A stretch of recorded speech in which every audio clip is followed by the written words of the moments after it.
What would it take to bring down one of the most fortified cities in the ancient world? With 180,000 soldiers, King Nebuchadnezzar didn't just attack, he orchestrated a master plan. Today, we uncover how he destroyed Jerusalem and why it matters for us. In this video, we'll delve into the shocking tactics King Nebuchadnezzar used to destroy Jerusalem in 586 BCE. This story isn't just about military force, it's about God's judgment, spiritual lessons, and the ultimate battle for Israel's heart. We'll explore the psychological strategies behind Nebuchadnezzar's siege, the historical and spiritual significance of Jerusalem's fall, and how God's sovereignty played a central role. Stay with us as we uncover why this moment in history still speaks to us today. 1. Nebuchadnezzar's initial strategy. Psychological warfare. In 605 BCE, Nebuchadnezzar, king of Babylon, initiated his first move against Jerusalem. Rather than attacking immediately with force, he employed a strategic approach: psychological warfare. This tactic was not about brute strength, but about creating uncertainty, fear, and division within the city. Nebuchadnezzar understood that the mental and emotional breakdown of his enemies could be as effective as a military victory. The king's first move was to surround Jerusalem and propose a seemingly generous offer. Instead of storming the city immediately, he asked King Jehoiachin of Judah to send a few noble hostages to Babylon. In return, Jerusalem would remain untouched. This offer, at first glance, seemed like a wise decision for Jehoiachin, as it appeared to avoid the bloodshed and destruction of war. But this was precisely where Nebuchadnezzar's brilliance lay. By accepting the offer, Jehoiachin unknowingly opened the doors to a much deeper strategy. The hostages Nebuchadnezzar requested were not simply prisoners, but the best and brightest of Judah's young men, including the future prophet Daniel and his companions. Nebuchadnezzar didn't want just hostages. He sought to create a generation of leaders loyal to Babylon. This psychological tactic was genius. By taking Judah's future leaders, Nebuchadnezzar effectively ensured that Judah's next generation would be trained in Babylonian ways, weakening the city's future political and spiritual strength. The hostages were educated in the Babylonian culture, language, and religious practices, severing their ties to their Hebrew roots. By stripping Jerusalem of its intellectual and royal elite, Nebuchadnezzar not only crippled the city's future leadership, but also planted the seeds of submission within Judah itself. King Jehoiachin, thinking this move would secure peace, had unknowingly declared Judah's vassalage to Babylon. It wasn't just a military defeat. Jerusalem had surrendered its spiritual and cultural autonomy. This moment in history highlights how, sometimes, our first defeats aren't immediately visible. The subtle manipulations, the small compromises, the easy choices often have greater consequences than we can imagine. Nebuchadnezzar's approach wasn't about an immediate physical conquest. It was about breaking the will of the people over time. He knew that by taking their nobility and intellectuals, he would slowly erode Judah's ability to resist future pressures. For the Israelites, this was a profound moment of spiritual significance. Their identity was tied to their leadership and their faith in God, and to lose these elements meant losing much more than just a battle. It meant losing their direction and the strength of their faith. God allowed this moment to happen as part of his plan of judgment. The Israelites' disobedience, their idolatry, and their lack of trust in God were the true causes of their downfall, not just the military power of Babylon. This historical moment serves as a valuable lesson for us today. Sometimes we face subtle spiritual attacks that do not immediately feel like battles. The enemy often works behind the scenes, influencing us through distractions, temptations, and the gradual erosion of our values.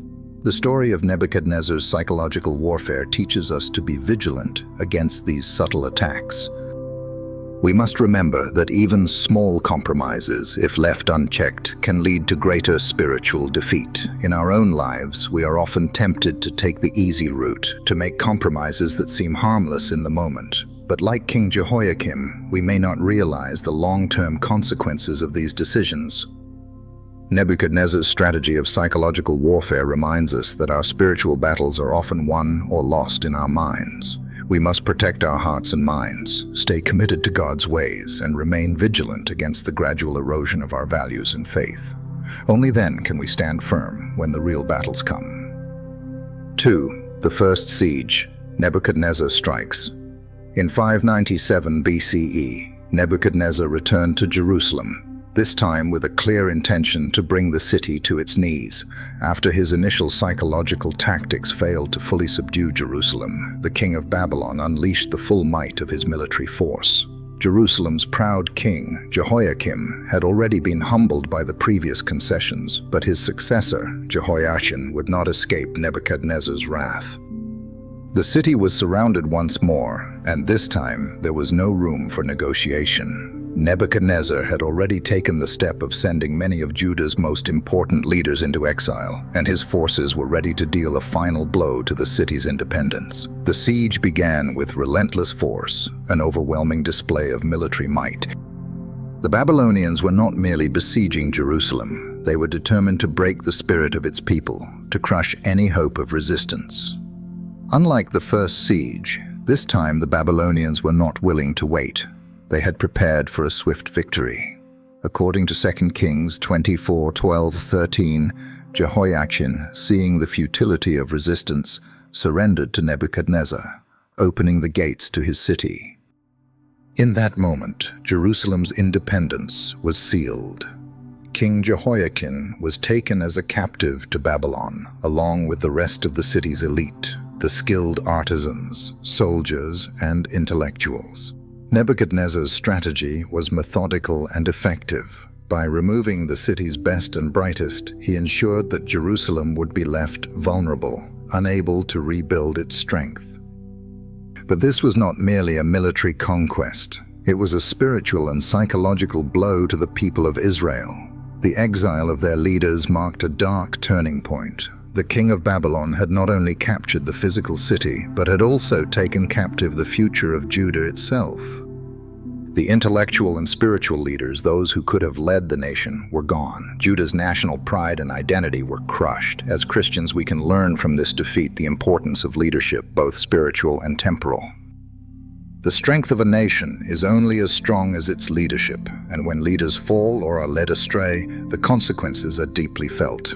This siege was particularly devastating because of its symbolic meaning. Jerusalem had long been viewed as a city that was invincible, surrounded by powerful walls and fortified by God's presence. For the Israelites, the temple stood as a constant reminder of God's promise to them.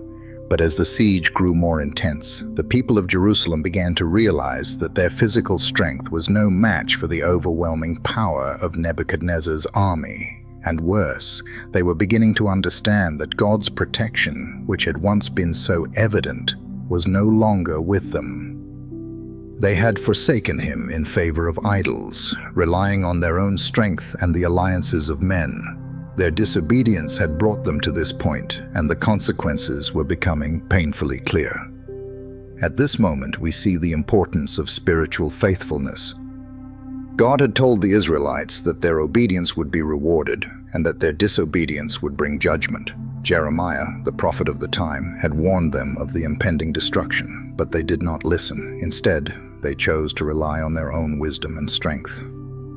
Their pride, both in their city and in their own abilities, blinded them to the truth that God was no longer their protector because they had abandoned him. The fall of Jerusalem is a clear picture of the consequences of spiritual pride. Just as Nebuchadnezzar's military might tore down the physical walls of Jerusalem, so too had sin torn down the spiritual walls that protected the people of Israel. It was not only a failure of the king to lead the people in righteousness, but also a failure of the people themselves to remain faithful to God. Their sin had created a breach in their relationship with God, and it was now too late to turn back. This moment in history serves as a powerful reminder to us. In our own lives, we are faced with the temptation to rely on our own strength or the strength of worldly alliances. But these things can never provide the lasting security that comes from faith in God. We must be careful not to fall into the same trap as the Israelites, thinking that we can go it alone without God's help. The siege of Jerusalem shows us the devastating effects of spiritual disobedience. It's not just the physical consequences we face, but the spiritual toll that comes when we turn away from God's guidance. As we face trials in our own lives, it is important to remember that true strength comes from God alone. While earthly resources and strategies may offer temporary success, only God can provide us with the strength to endure through life's challenges. Just as Nebuchadnezzar's siege led to the fall of Jerusalem, we too must guard against the spiritual sieges in our own lives, those forces that seek to weaken our faith and break down our relationship with God. The story of the first siege of Jerusalem serves as a solemn reminder to us today. When we place our trust in worldly strength rather than in God, we risk losing everything. Let us remember to rely on God's strength, trust in His sovereignty, and remain faithful to Him in all circumstances. Only then can we stand firm when life's sieges come knocking. 3. The Long Siege, a year of psychological destruction. In 588 BCE, Nebuchadnezzar launched the most grueling and devastating siege Jerusalem would ever face. Unlike the first siege, which saw an initial attempt at negotiation, this time there was no room for discussion. The Babylonian king had already tested Jerusalem's resolve and was now ready for total conquest. What ensued was not just a military attack, but a prolonged, calculated psychological campaign aimed at breaking the spirit of the city's people. Jerusalem's walls were solid, and the defenders were prepared for a prolonged siege. But Nebuchadnezzar's army had a strategy that relied not just on military force, but on a slow, grinding process of attrition. The Babylonians surrounded the city, cutting off all supplies. The people of Jerusalem, confident in their strong defenses, initially resisted, but with each passing month the situation grew worse. The people began to starve, and morale plummeted. This siege wasn't just about the physical destruction of the city, it was about wearing down the will of the people until they could resist no longer. Jeremiah, the prophet, had warned the people that their sin and rebellion would lead to God's judgment. The siege was a direct consequence of their idolatry and their failure to listen to God's commands. The city's inhabitants found themselves caught in a spiritual battle, one that would lead to their physical and emotional breakdown. Despite the grim circumstances, the Israelites continued to put their trust in their fortified city and in their alliances with Egypt, but Nebuchadnezzar was patient. He knew that the longer he held out, the more desperate the people would become. As months stretched into a year, the physical conditions in Jerusalem became unbearable. The people rationed their food, but even this could not prevent the inevitable. Famine began to set in, and the once proud defenders found themselves fighting not just against an army, but against hunger and hopelessness. The psychological toll of this siege was immeasurable. Families that had once been hopeful began to crumble under the weight of their suffering. The very walls that had once provided safety now felt like a prison. With every passing day, the city's strength was drained. This prolonged siege brings to mind the spiritual lessons we can draw from the story.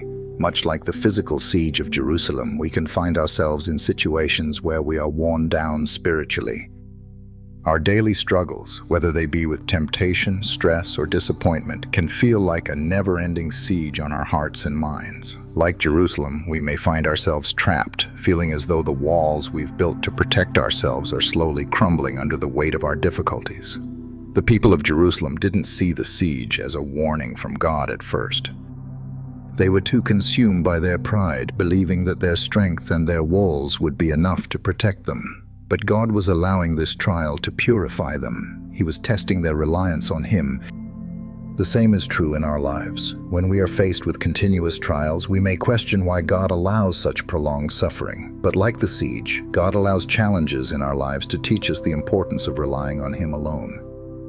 The siege's psychological toll is perhaps the most striking element of this part of the story. Just as Jerusalem's physical defenses were no match for the Babylonians' patience and strategy, so too is our spiritual strength vulnerable when we don't rely on God. The Israelites' failure to recognize that God was allowing this hardship to purify them is a cautionary tale for us.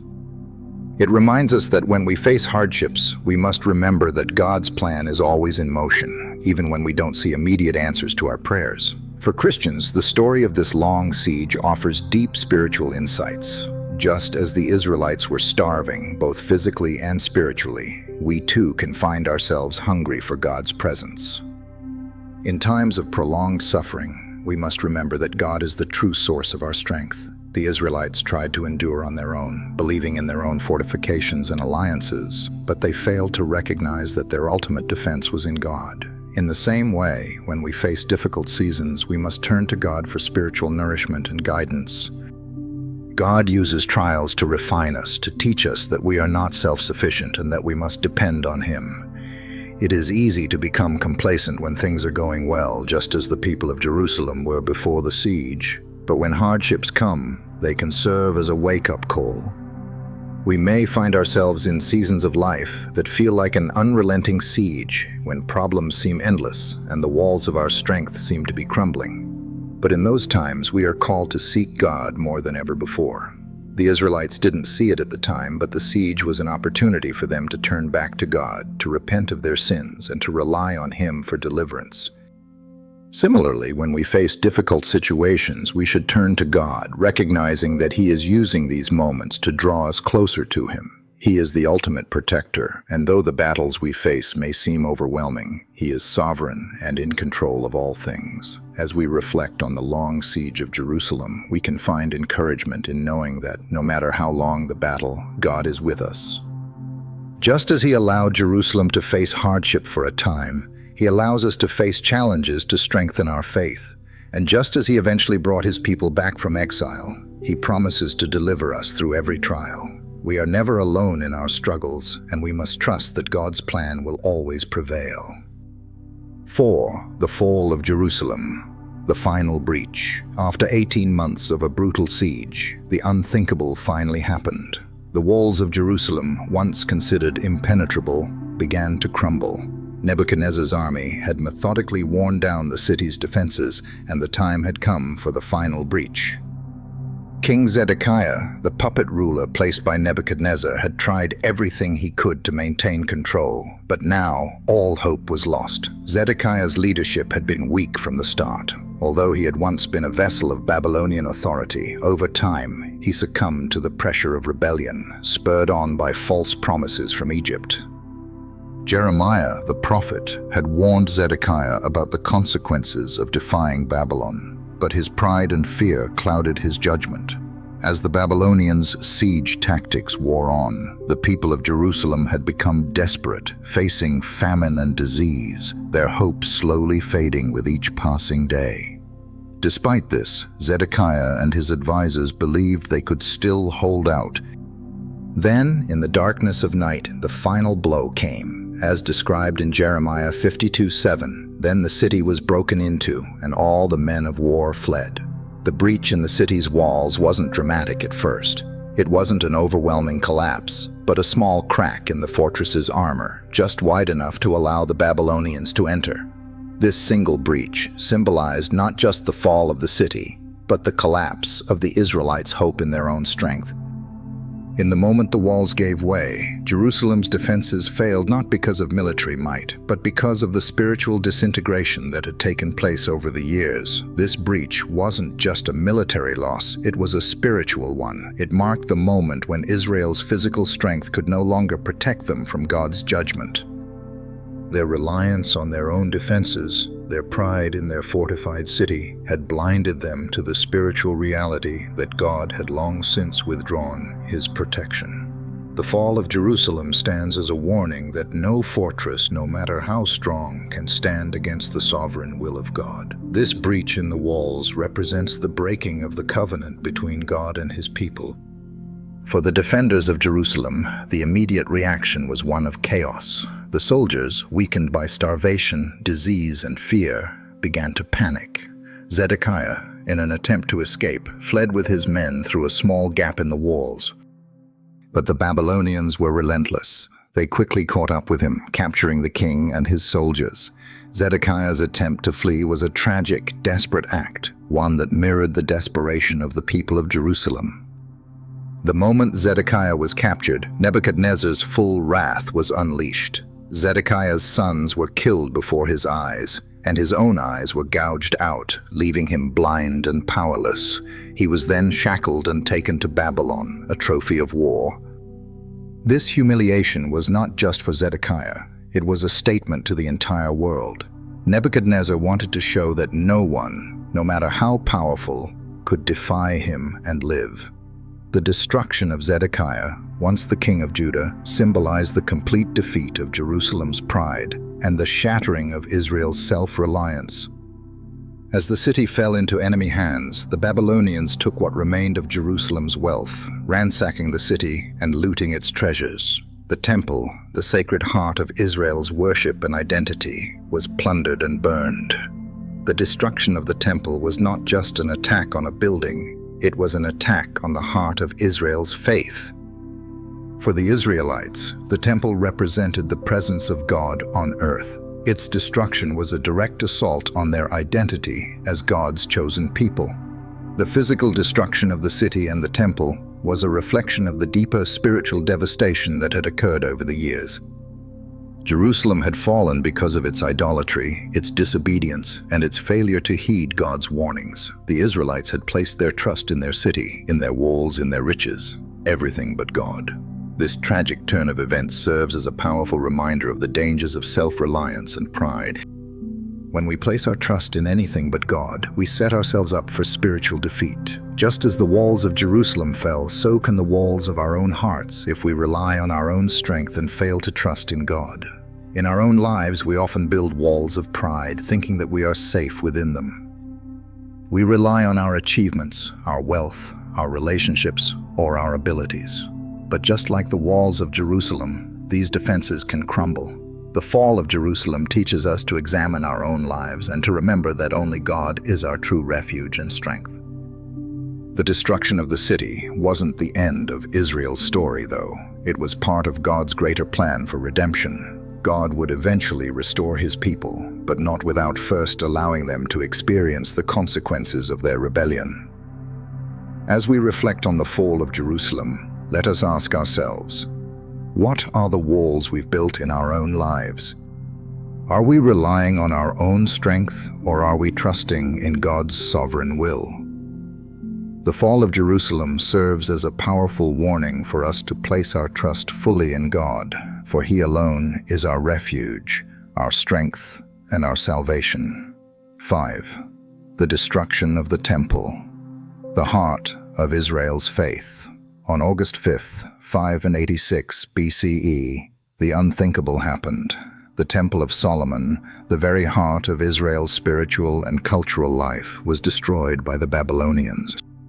This event was not just the destruction of a building, it was the loss of a symbol of God's presence among His people. For the Israelites, the temple was much more than a physical structure. It was the place where God's glory dwelled, where sacrifices were made, and where they could draw near to God in worship.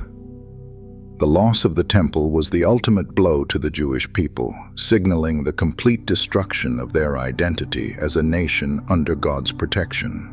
The temple's destruction was carried out by Nebuzaradan, the commander of the Babylonian guard, who set fire to the sacred building. As described in 2 Kings 25:9, he set fire to the temple of the Lord, the royal palace, and all the houses of Jerusalem. Every important building he burned down. The flames consumed the walls and altars of the temple, and the gold, silver, and sacred artifacts were looted. The symbolic heart of Israel was reduced to ashes. For the Israelites, this was not just the loss of a building, it was the loss of their connection to God. Their sense of security, identity, and hope was tied to the temple, and now it was gone. God had warned His people through the prophets that their disobedience would lead to destruction. The Israelites had forsaken Him for idols, turning to foreign gods and abandoning the covenant they had made with the Lord. The temple's destruction was the physical manifestation of the spiritual abandonment that had been occurring for years. Israel's sin had led to this judgment. They had worshipped idols in the temple itself and turned away from God's commands, and the destruction of the temple was a direct consequence of their actions. Yet, in the midst of this destruction, there was also hope. God had not abandoned His people completely. Even though the temple was gone, God was still with them, and He had a plan for their future. The prophet Jeremiah, despite the loss and devastation, reminded the people that God would one day restore them. In Lamentations 3:22-23, he writes, "Because of the Lord's great love, we are not consumed, for his compassions never fail. They are new every morning. Great is your faithfulness." While the destruction of the temple was a result of Israel's disobedience, it was not the end of God's covenant with them.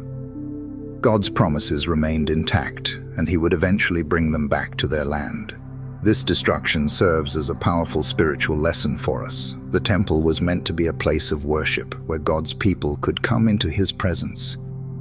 But when we allow sin to enter our lives, when we allow idols to take the place of God, we too risk the destruction of our own spiritual temples.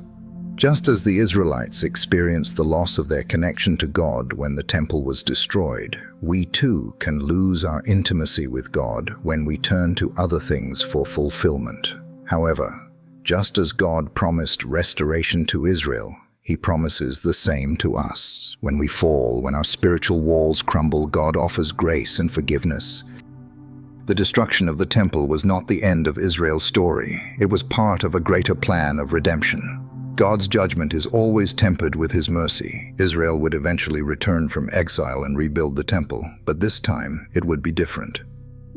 They would rebuild their relationship with God, learning from their mistakes and growing in faith. For us, the destruction of the temple calls us to examine our own hearts. What are the idols in our lives?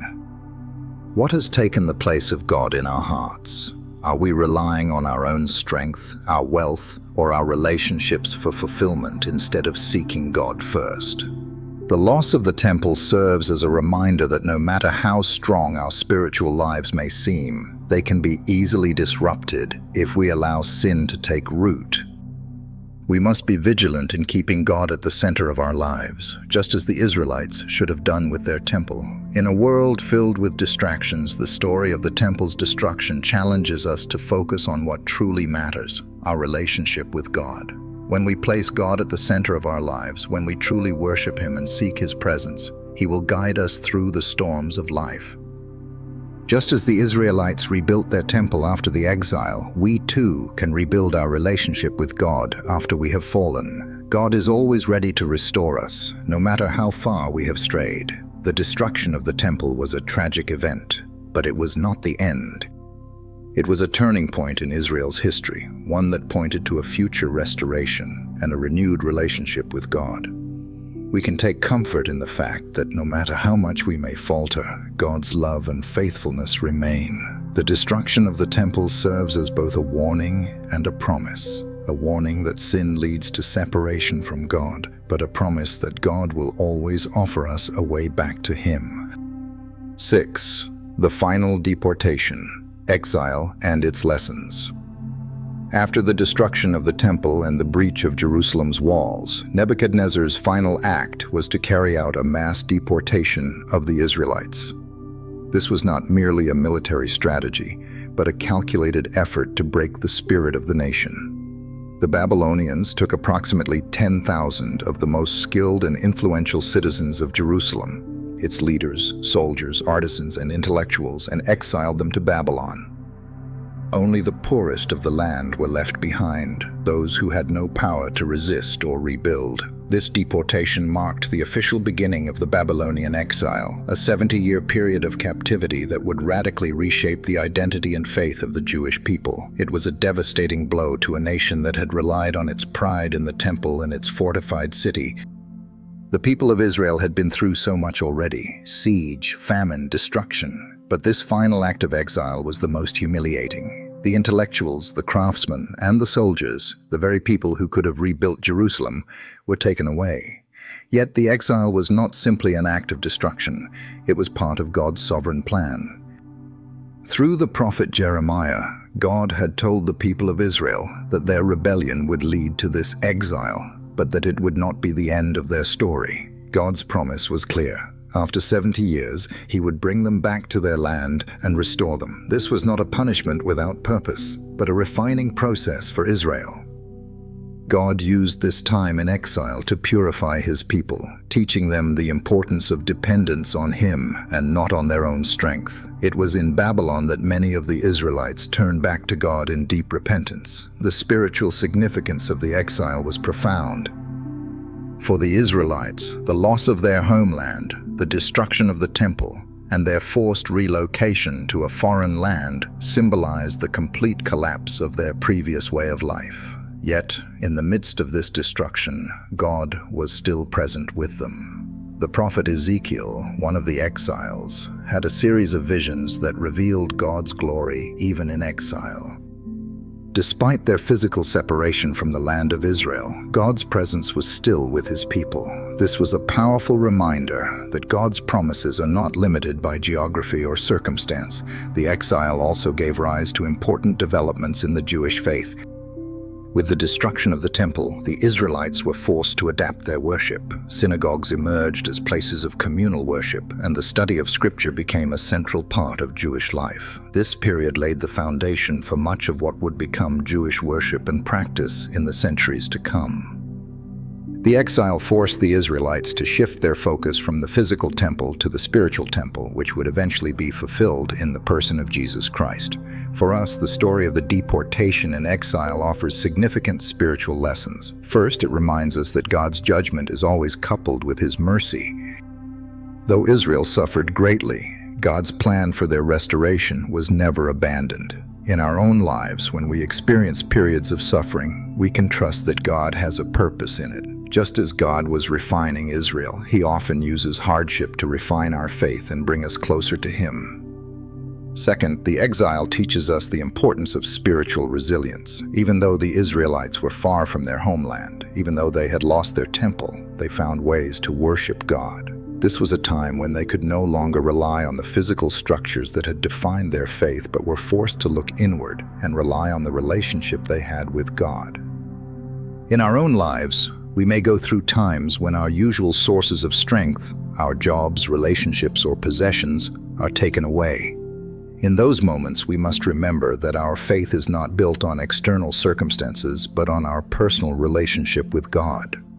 The exile also teaches us the value of patience and waiting on God's timing. The Israelites had to wait 70 years before they were allowed to return to their land. But during that time, God was working to prepare them for a future restoration. In our own lives, we often find ourselves waiting for God to move. This waiting can be difficult, but the exile teaches us that God's timing is always perfect, and his plans are always for our good. In addition, the exile underscores the reality of God's discipline. Israel's disobedience brought about their exile, but it was not an act of abandonment by God. Instead, it was part of his redemptive plan. God disciplines those he loves, and through this hardship, he was preparing Israel for a deeper relationship with him. In our own lives, we may experience times of discipline, but we must remember that God's correction is meant to draw us closer to him, not to push us away. Finally, the exile serves as a reminder that God is always with us, even in our darkest moments. The Israelites were taken from their land and forced to live in a foreign country, but God never abandoned them. He sent prophets to encourage and guide them, and he promised to bring them back home. In our own struggles, we can take comfort in knowing that God is with us, even when we feel distant from him. The final deportation of Israel to Babylon marked a significant moment in the history of the Jewish people.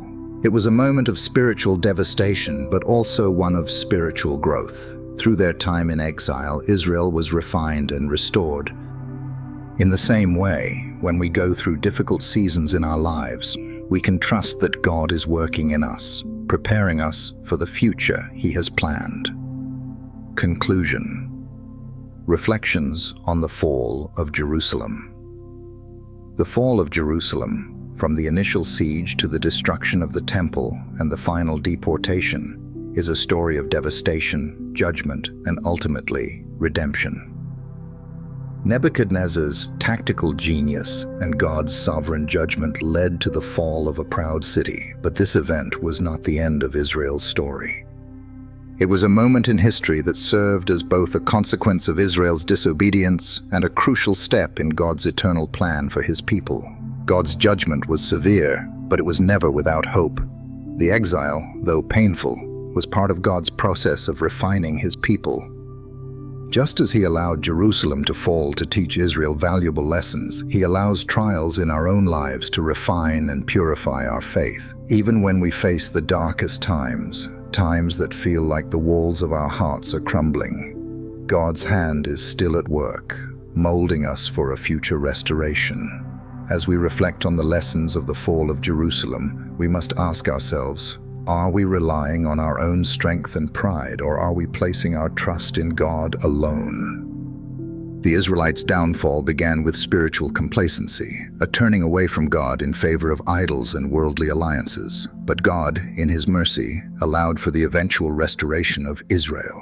This reminds us that no matter how far we may fall, God's grace is always available to bring us back. The fall of Jerusalem also highlights the importance of spiritual vigilance. It was a slow process of compromise and sin that led to Israel's ultimate downfall. In our own lives, it's easy to become complacent in our faith, thinking that we're safe in our spiritual fortresses. But like the Israelites, we must continually examine our hearts and remain steadfast in our relationship with God. The fall of the city serves as a powerful reminder that without God's protection, we cannot stand against the forces of sin and temptation. But with God, even the most overwhelming challenges can be overcome. Though God allowed Jerusalem to fall, his love for his people never wavered. He had a plan for their restoration, just as he has a plan for us. The story of Israel's exile is not just one of judgment, but of grace, a testament to the unshakable faithfulness of God. As we face trials and challenges in our own lives, we can take comfort in knowing that God is always with us, guiding us through the darkest valleys and leading us toward the light of his redemption. What can we learn from the fall of Jerusalem in our own walk with God? How do we respond when we face challenges or see our own spiritual walls weaken? Share your thoughts with us in the comments below. Like and share this video, and subscribe for more insights into biblical history and how God's eternal plan is unfolding in our lives today. How do you think we can stay spiritually vigilant in today's world, where distractions and temptations are constant? What are some ways we can rebuild our spiritual walls when we feel disconnected from God? Share your thoughts and join the conversation below.